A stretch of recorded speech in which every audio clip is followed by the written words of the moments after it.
Ang spiritual awakening o spiritual na paggising ay isang proseso o isang process na kung saan nagbabago na yung kamalayan mo. Na makita kung ano man yung malalim na katotohanan ng buhay. At hindi lang ito nakapokus sa isa material na bagay o mga panlabas na anyo ng buhay natin. Nandun na yung mga bagay na gusto mong hanapin yung malalim na katotohanan ng buhay. Isa sa mga sign nito, yung pagbabago na ng pananaw mo o pag-uugali.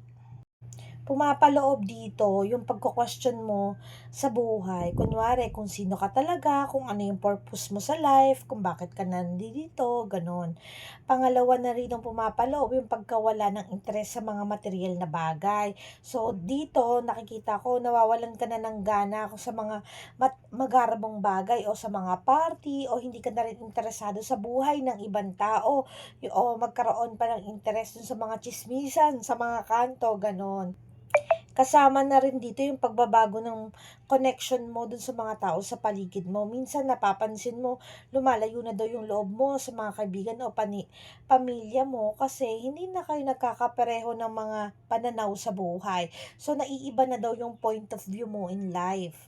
Isa na rin dito yung paghahanap ng kaligayahan sa loob. So, ibig sabihin, nandito na yung parang mas convenient na sa'yo na mag-isa ka.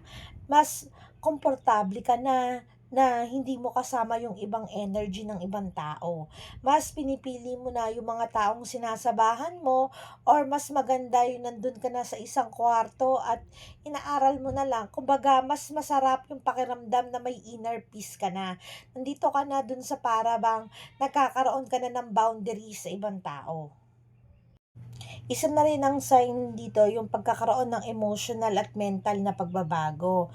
Katulad ng pagkakaroon ng madalas mong pagkakita ng mga numero, yung mga angels numbers, meron din naman na parang nagkakaroon ka ng intuitions na kapag bago pa lang tumawag sa'yo yung tao, alam mo na nandyan or nararamdaman mo na yung presensya ng taong to. Pumapasok na rin dito yung pag-increase ng pagkakaroon ng empathy mo or so ibig sabihin, nagiging maunawain ka daw at nararamdaman mo na daw yung mga emotions ng ibang tao. Isa na rin yun sa sign na nagkakaroon ka ng spiritual awakening. Kasama na dito yung magkakaroon tayo ng mga vivid dreams or madalas na tayo magkaroon ng pangitain sa panaginip. Yung mga pangitain nito, meron ng mga mensahe sa atin, nagkakaroon na tayo ng consciousness, kumbaga sa ating mga panaginip. Ang pagkakaroon ng dark night of soul o maaaring maranasan ang matinding kalungkutan, depressions o pagkalito, ito rin ay isang way para maiwanan na natin kung ano yung old natin or yung dating tayo.